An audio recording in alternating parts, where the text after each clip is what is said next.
So good morning everyone. We're now going to try to uncover the origin of this special day, which is coming this evening, ba-Omer. Many of us have the impression it started with a plague in the time of Rabbi Akiva. Plague stopped, or it was the day when Rabbi Akiva appointed Shimon Yochai, one of his disciples who remained after the plague, to give him salicha. He would carry on the chain of tradition. Or it's also the day of the death of Shimon Yochai, when he revealed to his disciples, in fact one of them asked also to write down special revelations which came to him directly or through the prophet Eliyahu, and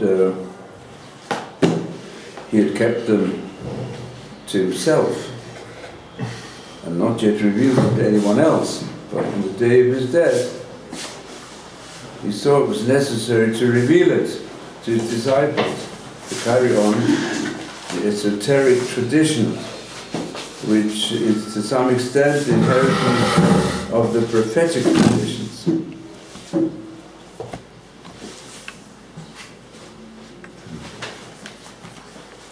You'll excuse me saying, but if someone wants to do something else here, please do it somewhere else. Not disturbing. But now I'd like you all to turn to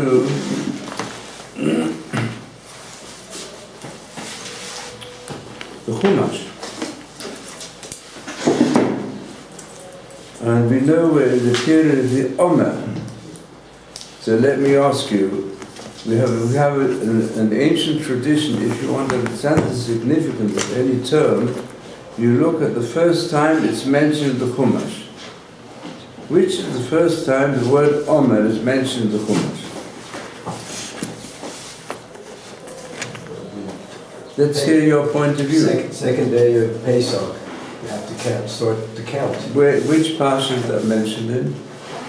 I would imagine it's in Shemot. I don't know. The book of Shemot. Book of Shemot, yes, well. Can anyone tell me? וספרתם לכם את העומר. Where is that written? Which parsha? Which parsha is it written in? Well, I don't know. when did you read it in the parsha? Last week or 2 Last weeks ago. week, you're right, you read it last week. בוודאי. Emor, which describes the festival. Yeah, בוודאי. So it's not in the book of Shemot, it's in the book of Vayikra, which we read last week. Quite right. But that's not the first time it's mentioned, of course. It's mentioned before then. And it's Bereshis probably. when Bereshis? Don't remember that. I saw it somewhere.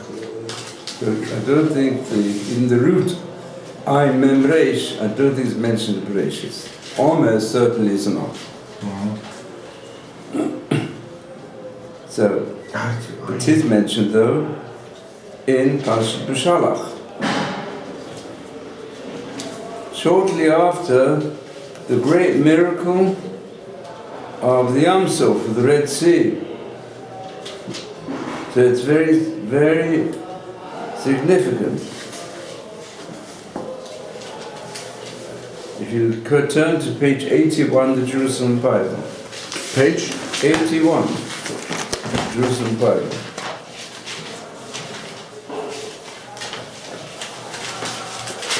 ספר שמות, לא בראשית. Okay.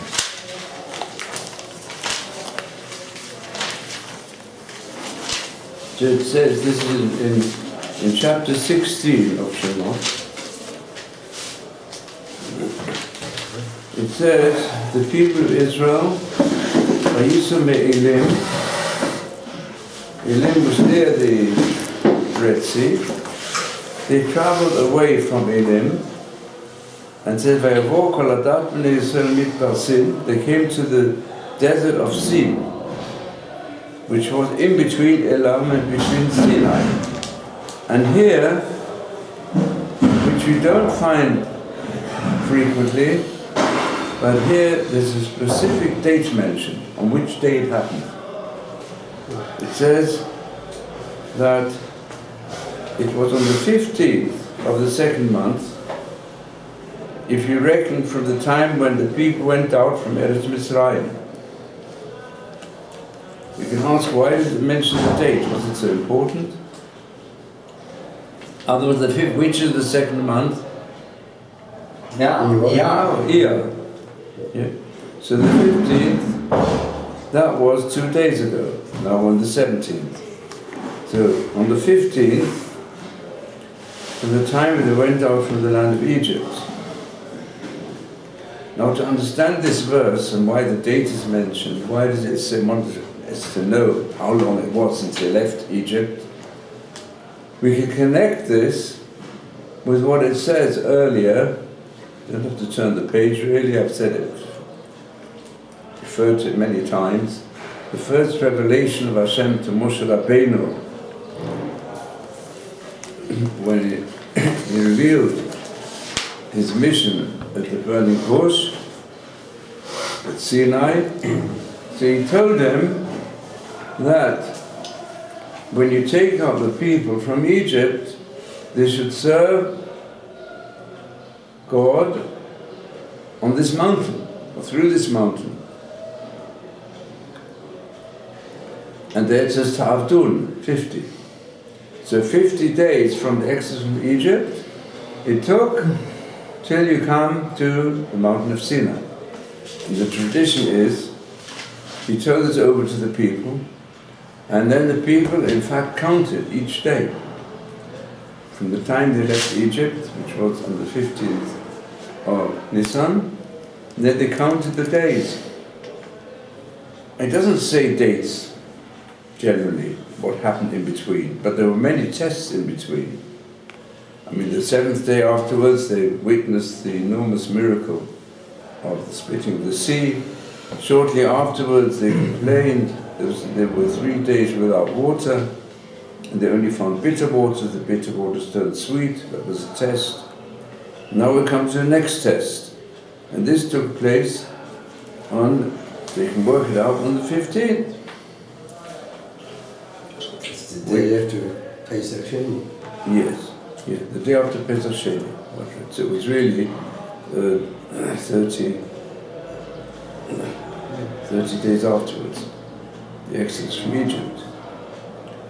So then it says in verse 2, Kol Adat B'nai Israel, they all complained to Moshe and Aaron in the desert, and they said, who would give us our death in the hands of Hashem in the land of Egypt? We'd prefer to have died there. When we sat by the flesh pots, and when we ate our fill of bread, for you've brought us out of the wilderness to kill this whole community with hunger. Why? Because they had a little bit of matzah bread left, which lasted them, but only lasted them for a month. Yeah, when they came to the day of Pesach Sheni, there wasn't a celebration Pesach Sheni yet, it didn't apply yet, but still, they the bread that was left in their vessels, that's what they lived on. Now they had nothing left. This is what dying of hunger. Because in Egypt we had flesh pots of Egypt.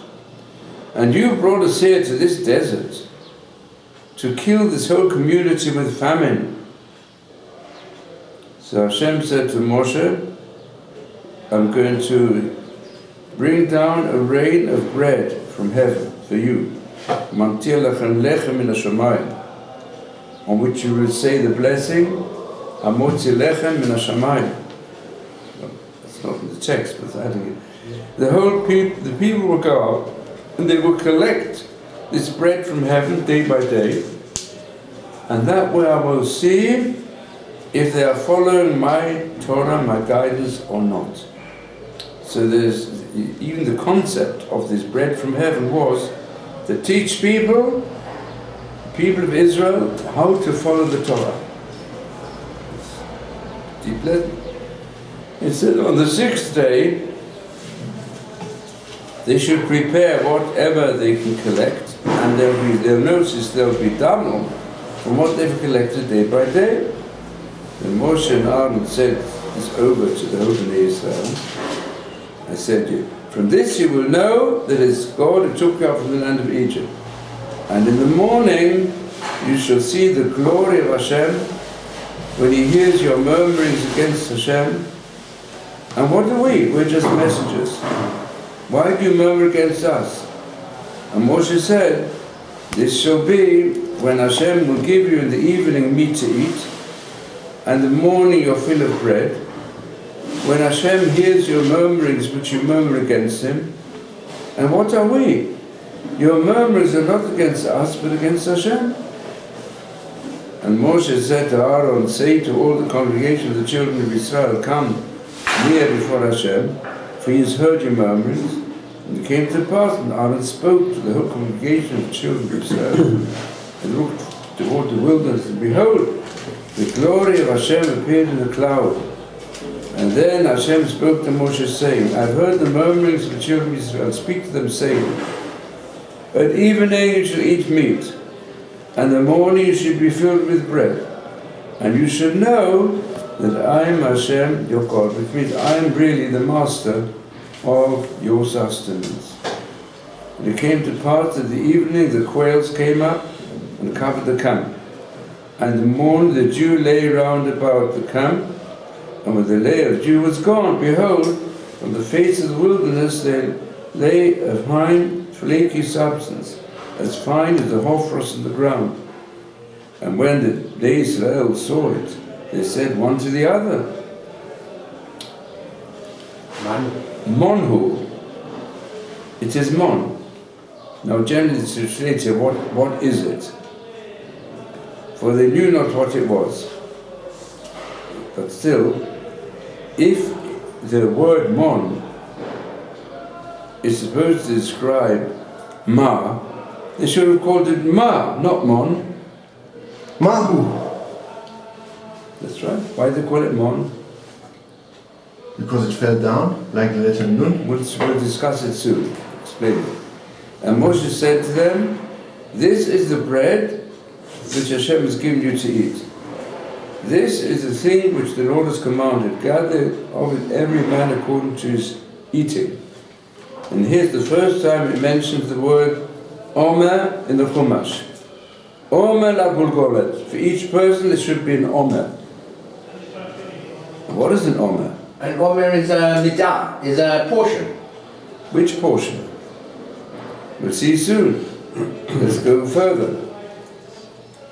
Each person will be given enough for the persons in his household.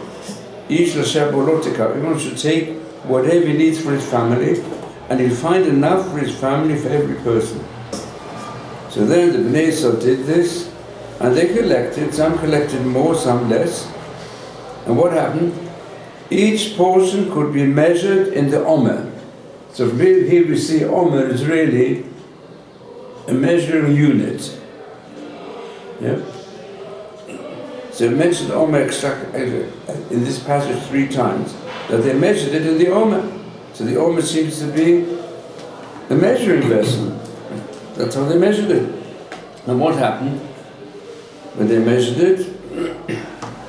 That he who took a lot didn't have anything extra.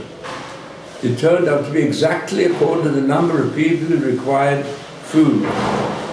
And a person who collected less, he had enough. In other words, the concept of the Omer, the measurement, was the measurement which each person required, each person's family already required was given to them. And Moshe said, don't leave anything over. Don't store it. Don't hoard it at all. But they didn't listen to Moshe. And people did leave it over to the next day. What happened? Vayirum Torahim Vayivash. So it bred worms and stank. And Moshe was angry with them. So therefore they learned in this way, each one to collect every morning.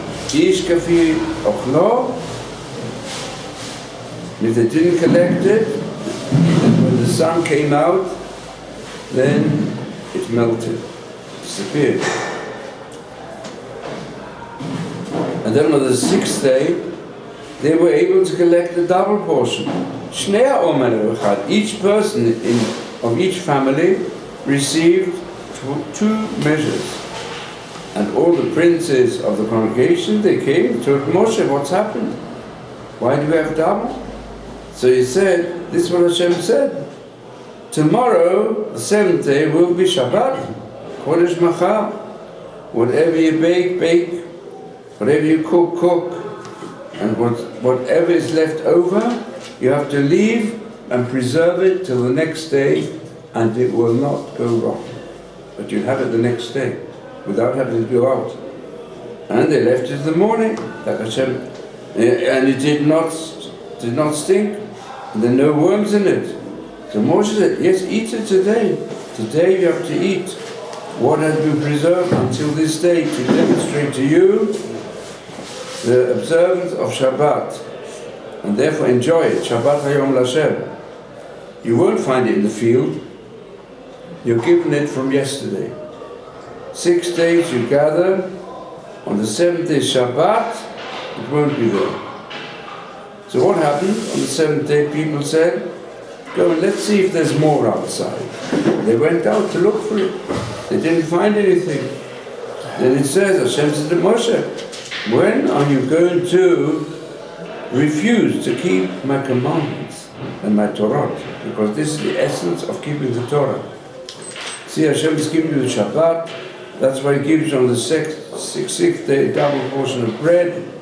Stay in your place, in your home.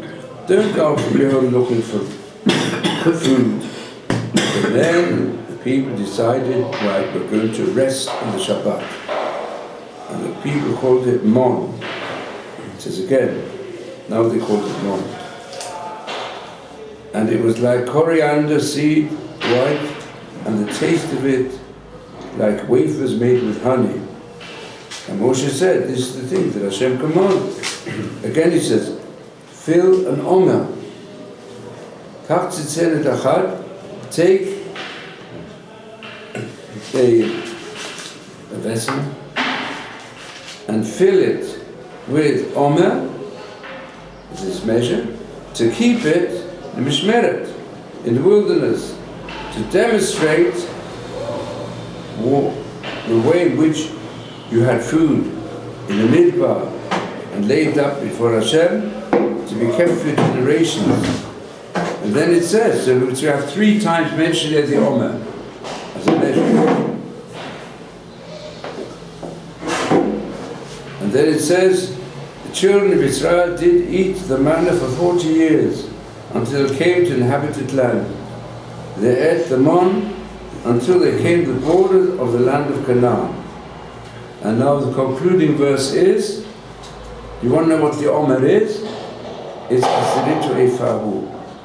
It's the 10th part of an Ephah, which is defined elsewhere also in Chumash later. It's a measurement, a measuring vessel of an Omer, which is the average amount of food that a person needs for the day. But what happened in the desert? In the desert they were shown how it fitted whatever were the needs of each family, however many there were, and if they were very old or very young, when they perhaps required less food, of their middle age where they required more food. Each one found in the mon whatever was needed for him.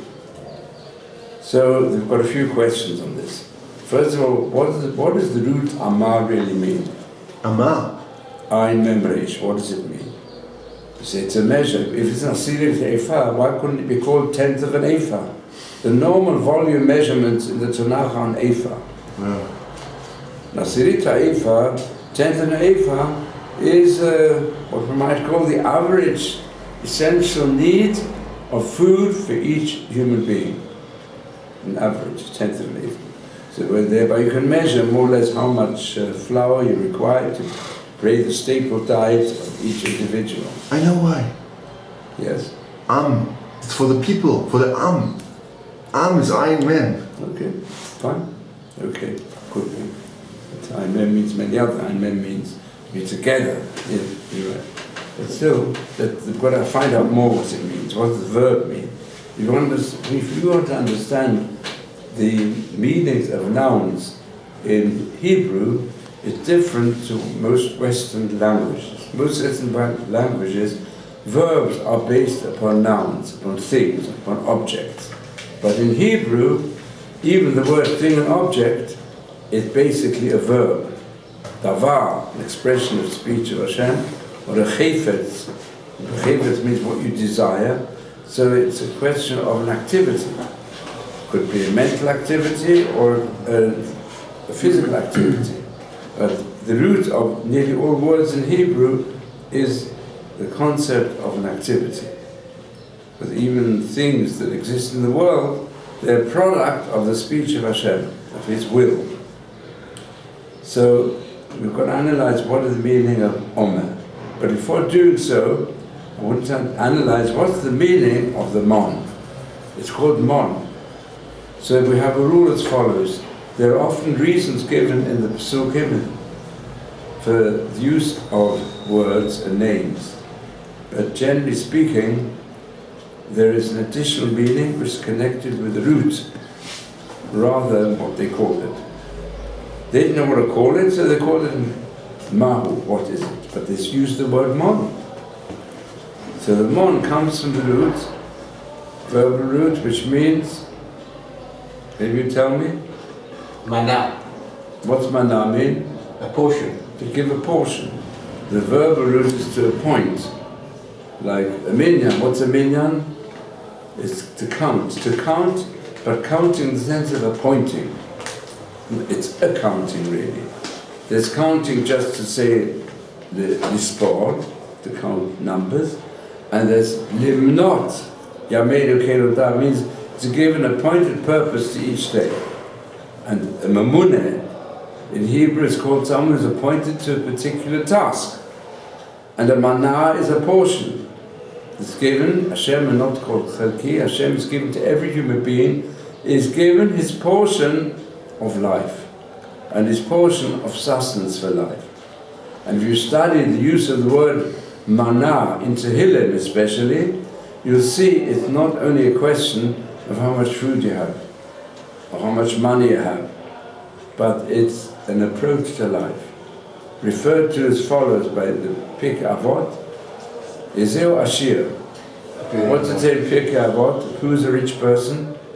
Happy with his portion. Happy with his portion. Chelko is mana, it's not my portion. So our attitude to everything physical in the world, and in fact to everything in the world, is it's given to us by Hashem, and each person is given his portion. He's given his portion of livelihood, and Hashem looks after him. So this is why the Mon is called a testing of the people of Israel to reach the higher level from the time they were in Egypt to the time they would receive the Torah. So they had to be tested. Because only if you're tested, you really grow. How did Hashem test them? He said, okay, I'm going to test you. Have you learned the test to be happy with the portion which you're given? Or you person always think you don't have enough, and you go out and try to have competition with other people. You think other people are taking what's yours.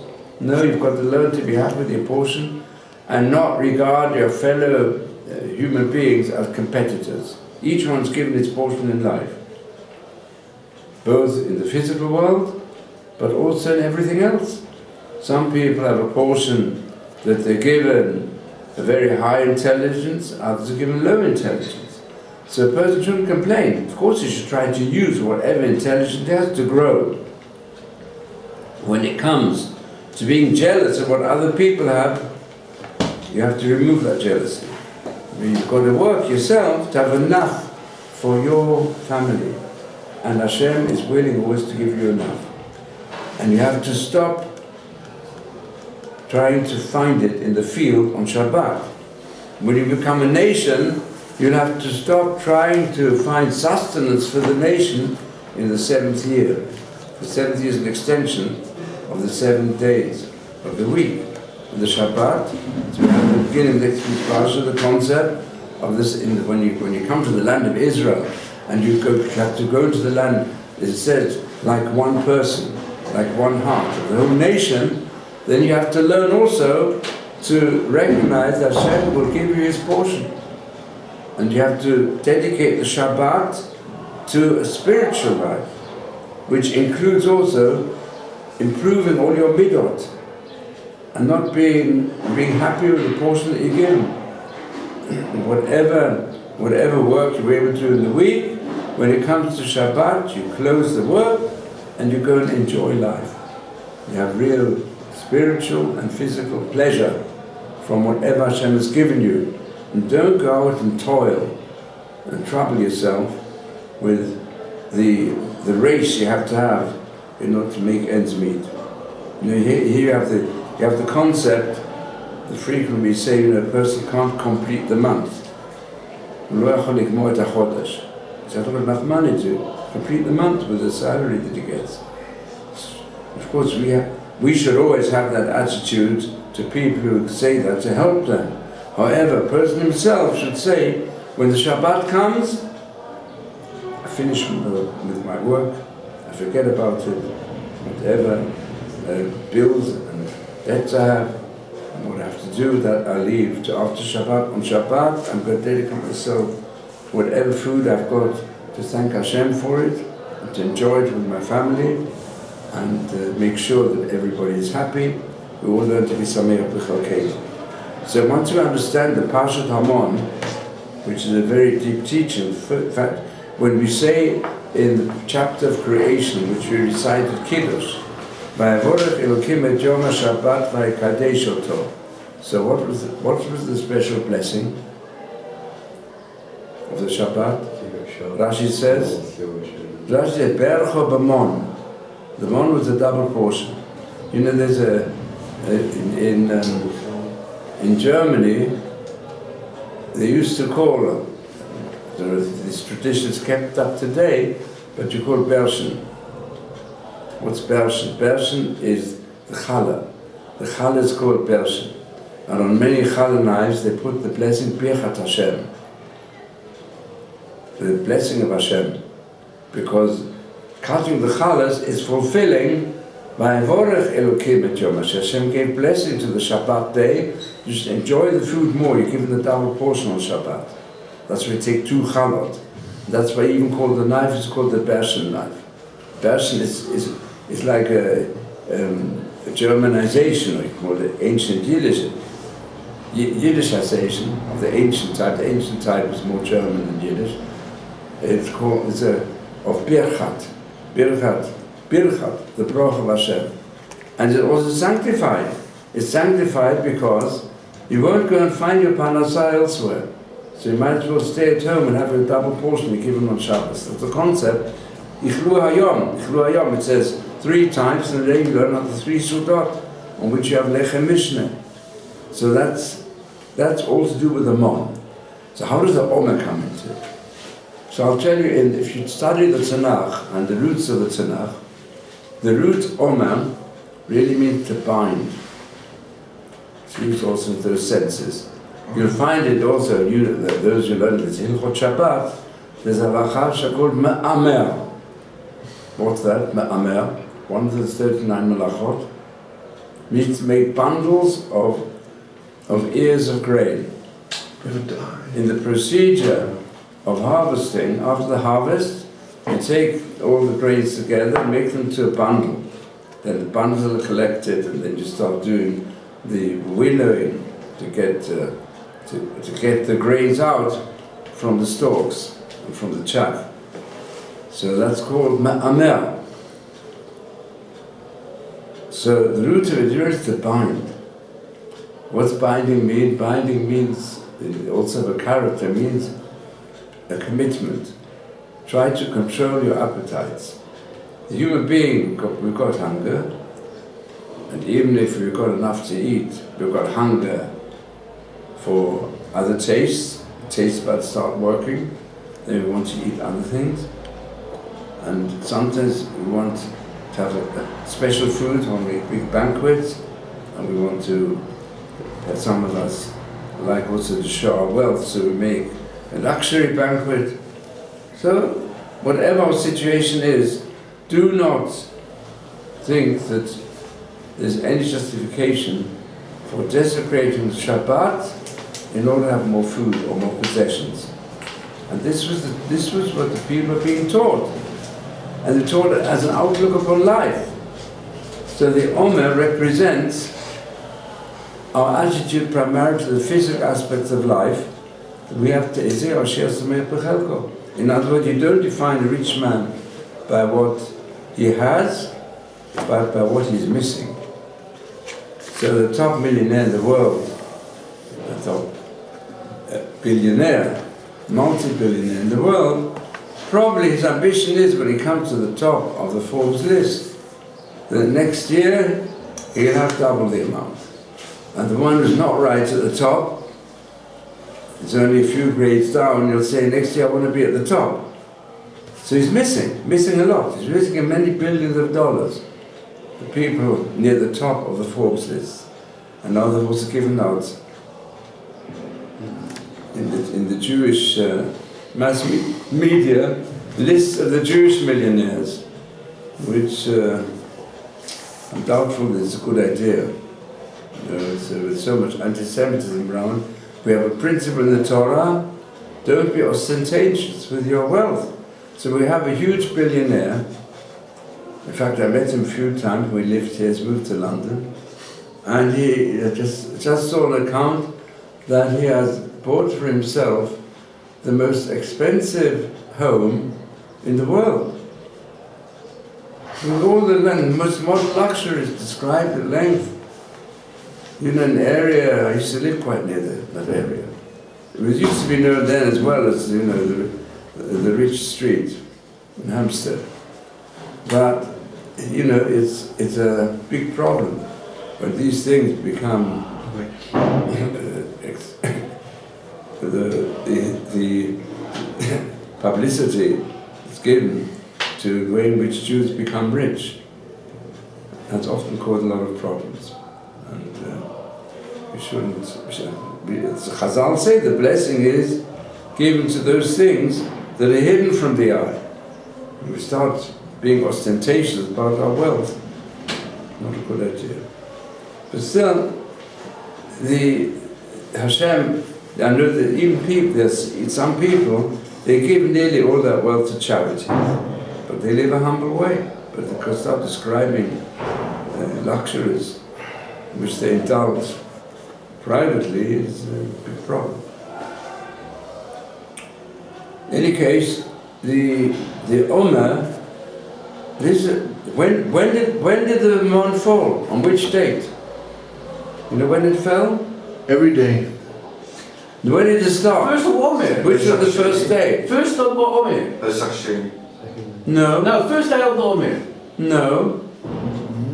No. What's the first time when there was this Omer mentioned, which I've just gone through the Pasha, which date? It says the date. It says the complaints began on the 15th. On the 15th of Iyar. It gives the date, 15th of Iyar. If you read carefully through the chronology of the verses we've just read through, it took 3 days, if you could say in the morning, until the Omer fell on the morning of ba-Omer. So that's when the Omer fell. That is when the Mon fell, and it's referred to as the Omer. ba-Omer? Yes. ba-Omer is the day upon which the Mon fell to the people of Israel in the desert. Whoa.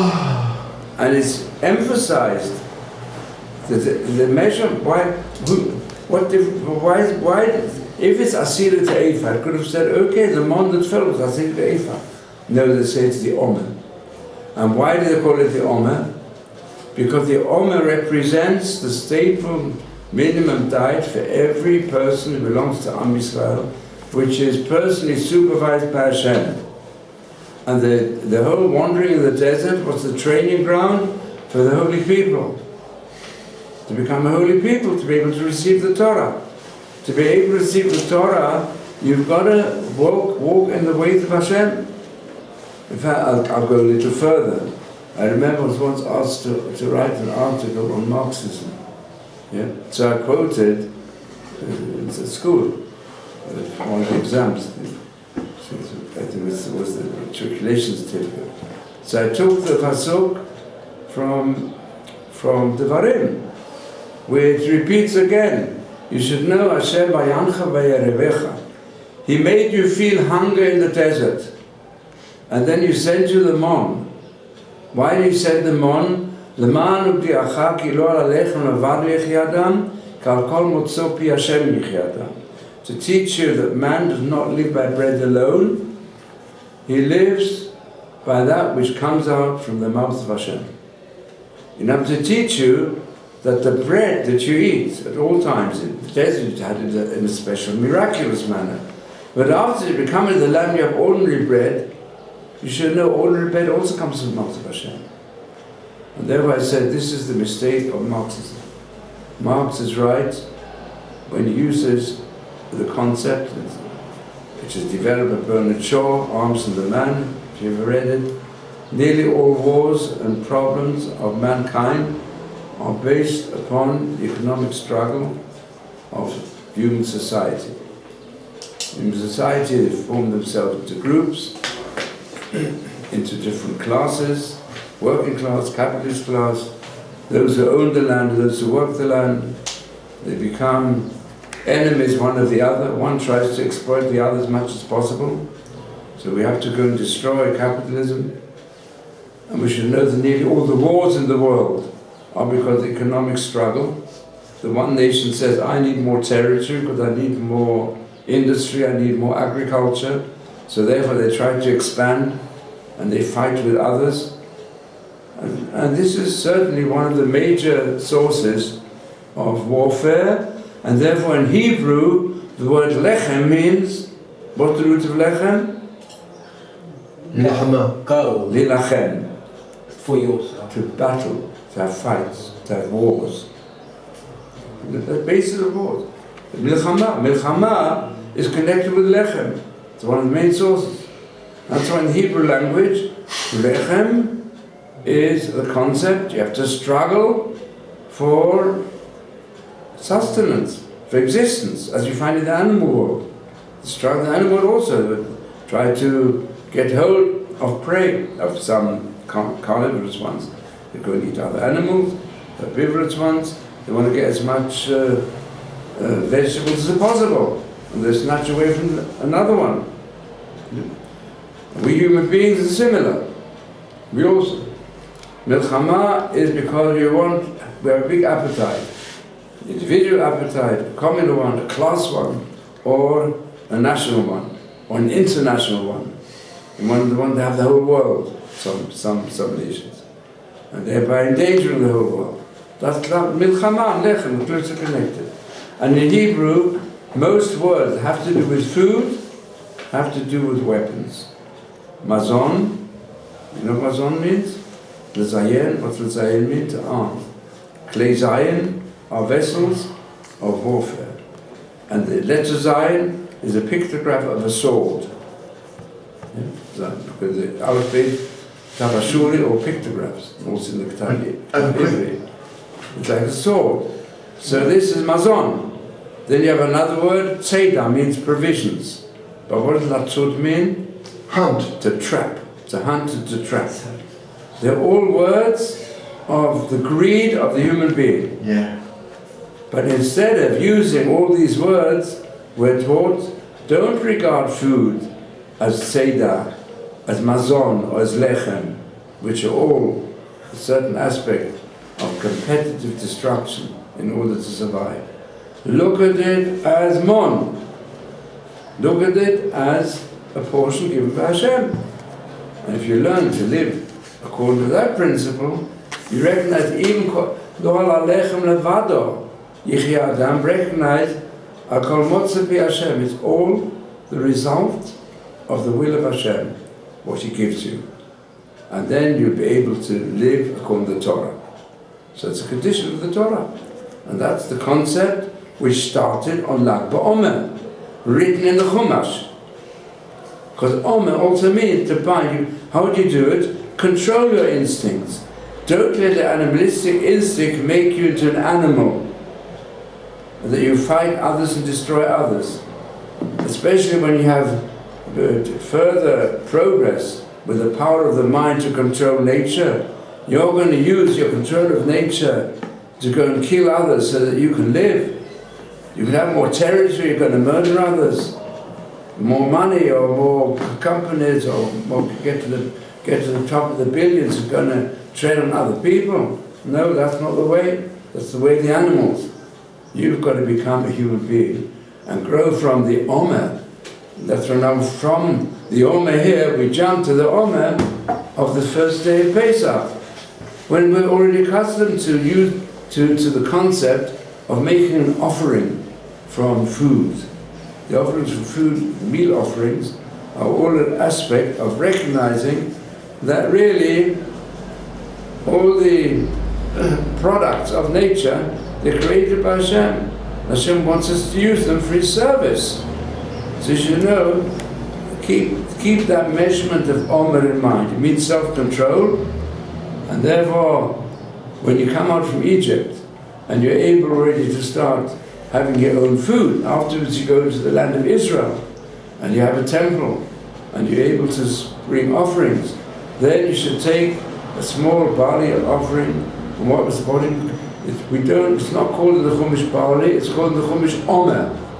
Why? Because that little bit of barley, which introduces making use of the harvest each year, when you recognize Hashem made you into a holy nation, which He wanted to do on the day of Pesach, on the night of Seder, then you've got to learn, from now on, regard all food and all sustenance, all wealth, as a portion given by Hashem.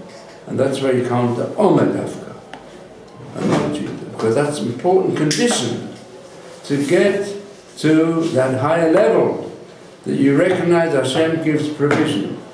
And look, so we see it's really, Lag BaOmer is such a significant day in the Chumash, if you start digging a bit deeper.